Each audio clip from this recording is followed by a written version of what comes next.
All right, so today we're going to be talking about who can invest in syndications. We get this question all the time, and I think one of the reasons that we get this question so frequently is that your financial media, your financial planners, these are people who are generally not talking too much about the world of real estate investments and of syndication. So there's a lot of misconceptions out there. There's a lot of things people don't understand about a syndication. So we're going to talk about that here quickly today. Before we get into the topic, two major favors I'd love to ask. So number one, smash that like button for us, okay? It's gonna help us out with YouTube's algorithms. They're gonna recognize this as good, valuable content, and they're gonna put it in front of more people, which is ultimately not only gonna help myself and my team at the Investor Boardroom, but every single one of our investors are gonna benefit from that as well. Also, subscribe to the channel, okay? We're putting out regular content to benefit you, our viewer, to help you better understand real estate, syndications, investing in general, establishing financial freedom for yourselves. Subscribe, you'll get notified about any single one of our new videos that come out. We don't want you to miss anything.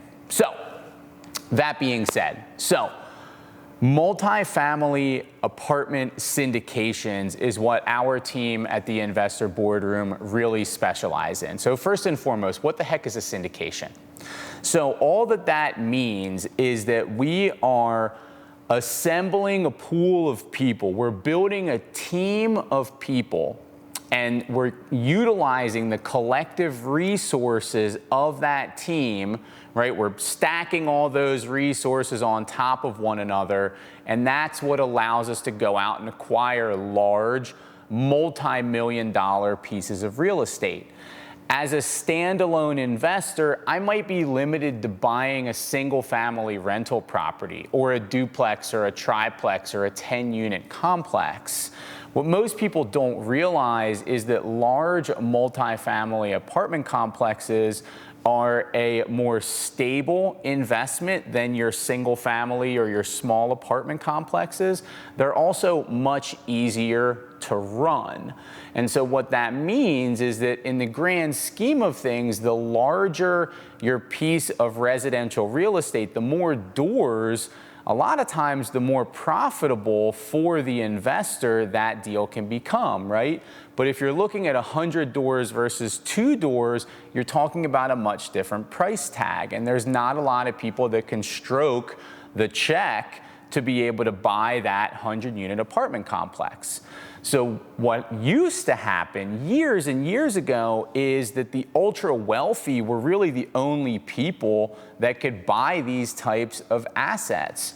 Your Wall Street institutions, your hedge funds, and your super rich families like the Rockefellers or the Hiltons or whatever, right? Well, now, through syndications, it's possible that a group of private individuals can team up and do these bigger deals together. It's pretty cool stuff, right?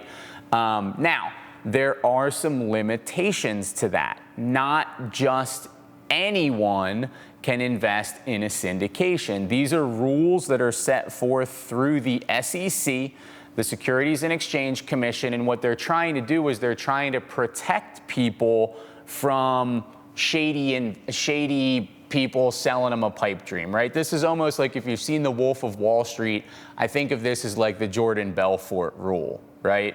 So there's two different structures to a syndication. There's a 506B as in boy and a 506C as in Charlie, okay? And based on whether my team elects to utilize the 506B or the 506C structures, we have to be very conscious about the way that we market that investment opportunity to our investors, okay? And we also are very limited to the investors that can actually participate and invest in the opportunity with us, okay? This is classic case of the government trying to protect us from ourselves. Whether or not they should be doing that is a different conversation entirely, right? So in the 506C structure, what that does is it limits the people who can participate or invest in the deal with my team to accredited investors only. Okay, so the only people that can invest in a 506C syndication are accredited investors. If you're not accredited, tough noogies, you can't invest. It doesn't matter how badly you want to, okay?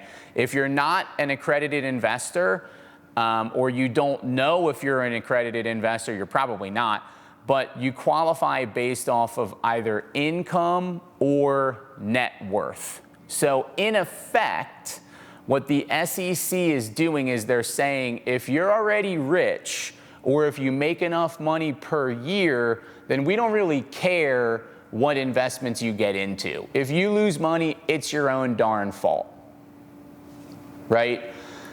Versus the 506B syndication. Now, my team, as of right now, looks to exclusively do 506B syndications. Now, in that structure, we're allowed to accept non-accredited investors into the deal.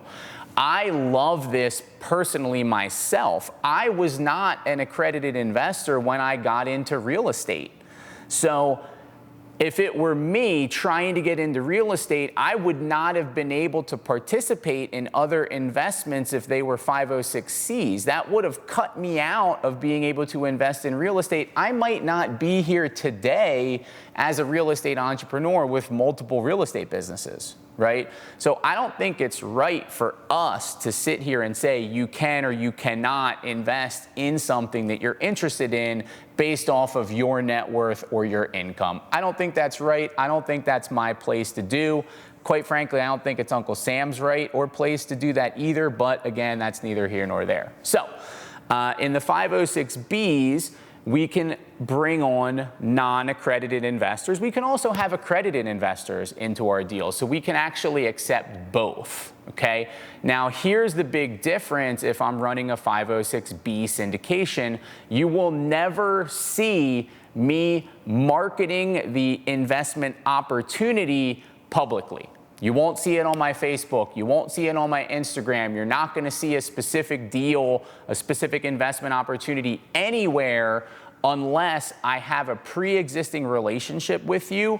I know who you are, and I know, or I feel confident that you can distinguish between the risks and the rewards within a given investment. So here's the way that the SEC looks at it. If you are not accredited, then we can't just have people, plastering these investment opportunities all over the place because you don't know any better, right? You can't protect yourself because you don't know. So what they're doing is they're making me, essentially, they're putting the onus on my team and I to know you and distinguish if you understand the risks and the rewards in the investment before you can invest into a deal with my team and I, okay?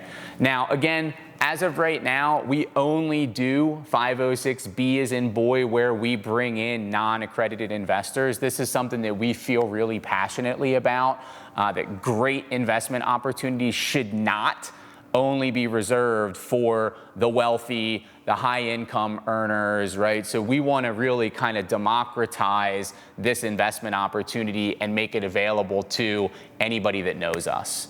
So if you're interested in learning more about this type of an investment, what the benefits are, what the potential returns could be for you, what the risks are as well, reach out to us. You can find out more information on our website at investorboardroom.com. You can reach out to me on social media. I'm super easy to find. We would love to have a conversation and see if passively investing in a syndication might make sense for you, your family, and your goals. Take care.